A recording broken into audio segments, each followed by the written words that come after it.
Sa ngayon, itong Magnolia Chicken Templados ay nararamdaman na yung pressure lalo na itong si Coach Chito Victolero. Dahil natalo sila dito sa TNT Tropang Giga at ngayon marami nagsasabi na kapag natalo pa itong Magnolia dito sa serye kontra sa TNT baka palitan na talaga ito si Victolero.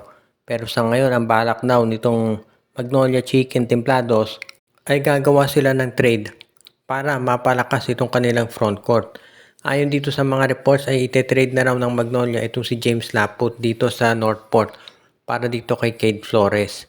Nakita ng Magnolia yung naging problema nila dito sa laban nila kontra TNT kung saan hindi nila napigilan talaga itong si Calvin Aftana at itong si Brandon Rosser. Yan ang naging problema ng TNT. Tandaan natin, crucial din yung role na ginampanan nitong si Kelly Williams at si Poy Eram. Kaya nga kinakailangan talaga ng TNT Tropang Giga na gumawa ng paraan dito. At kung ikaw naman ang Magnolia, kaya kukunin nila si Cade Flores na sa tingin nila mas magandang matchup to para dito kay Brandon Rosser at sa iba pang big men ng TNT Tropang Giga. Yan ngayon ang pinag-aaralang mabuti nitong Magnolia kung paano gagawin nila dito. Sabi nga nila kung ang Magnolia ay nagre-rely pa dito kay Rafi Rivis na 47 years old na, may problema talaga yung Magnolia. Kaya kinakailangan nila talagang gumawa ng bagong adjustment ngayon at yung pagkuha kay Cade Flores ang pinaka nakikita ng karamihan sa management na best option nila.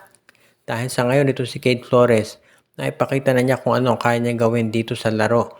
Lalo na nung ito ngayon nasa Northport Batang Pier siya, nakita naman natin kung ano ang kaya nito i-contribute.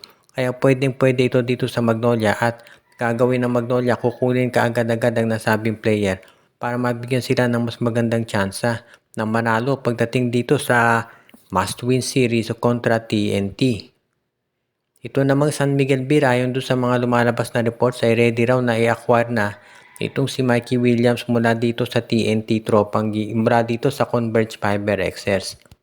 Ang problema nga lang ang ino-offer daw ng San Miguel ay itong si Jeron Teng na nanggaling na dito sa Converge Fiber Xers. Kung hindi raw tatanggapin ng Converge itong si Jeron Teng, ang ibibigay ng San Miguel para kay Mikey ay itong si Chris Rosales. Ngayon may magsasabi na lugi itong Converge sa ganyang trade. Ang problema, walang ibang team na gustong kumuha dito kay Mikey Williams. San Miguel lang ang willing kumuha kay Mikey at ang ibibigay lang ng San Miguel itong si Jeron Teng o Chris Rosales. So ang Converge walang choice. Kung hindi nila ite-trade si Mikey Williams para dito kay Rosales o kaya kay Jeron Teng, wala silang makukuhang player kahit sino.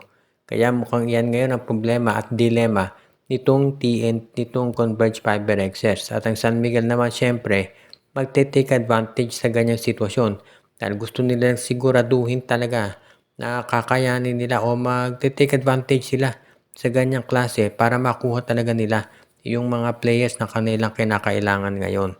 At kung makuha nila itong si Mikey Williams, alam natin na lalong magiging powerhouse team itong SMB.